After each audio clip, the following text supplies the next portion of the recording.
السلام عليكم ورحمة الله وبركاته. حبايبي وحبايب قلبي، أخباركم إيه؟ يا رب تكونوا دايما بخير. يلا بينا نعمل مع بعض النهاردة كده بسرعة الكريب.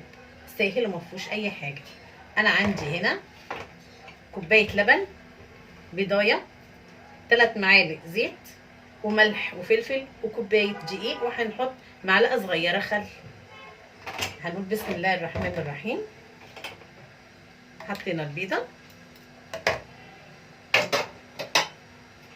وعيد الزيت، هنحط السوائل كلها مع بعض، وادي فلفل وملح وكوبايه اللبن، وهنحط زي ما قلت لكم معلقه خل صغيره جدا بس، ونقلبها كويس. ممكن تعمليها ميه ولبن، ممكن ميه بس حسب امكانياتك، بس طبعا باللبن بيبقى له طعم تاني. هنحط هنا الدقيق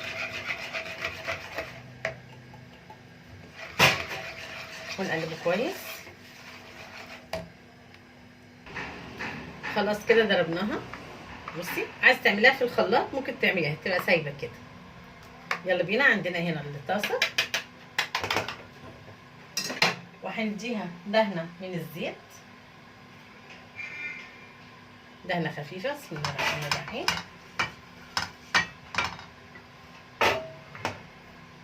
وهناخد كده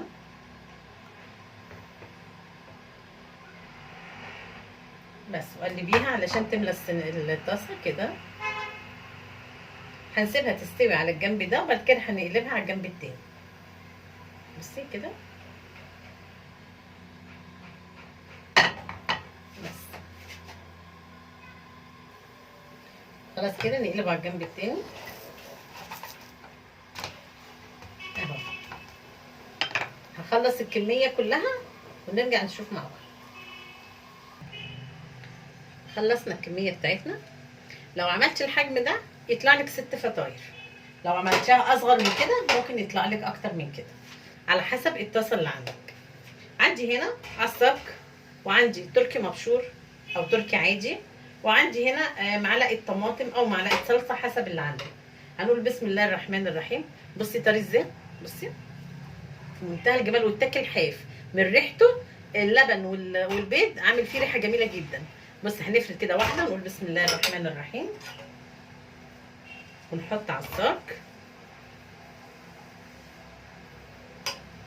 طبعا بيتحشى حاجات تانية، وان شاء الله باذن الله هبقى اعمل لكم برده، هعمل لكم منه حاجات حلوه وحادق برده تاني.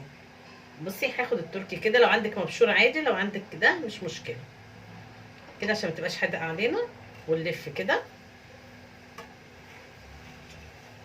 الفتحه دي هنخليها من تحت كده.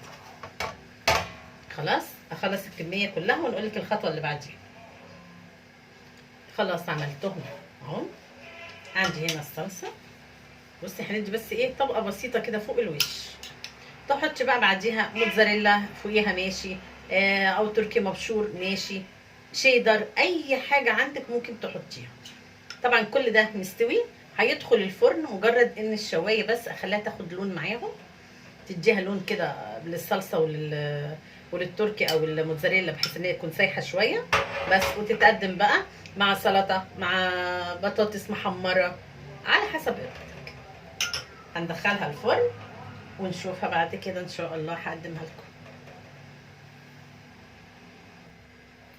وادي طبقنا طلع من الفرن خلاص. جربيه بألف هنا وشفا، هيعجبك جدا. واشوفكم ان شاء الله في فيديو تاني.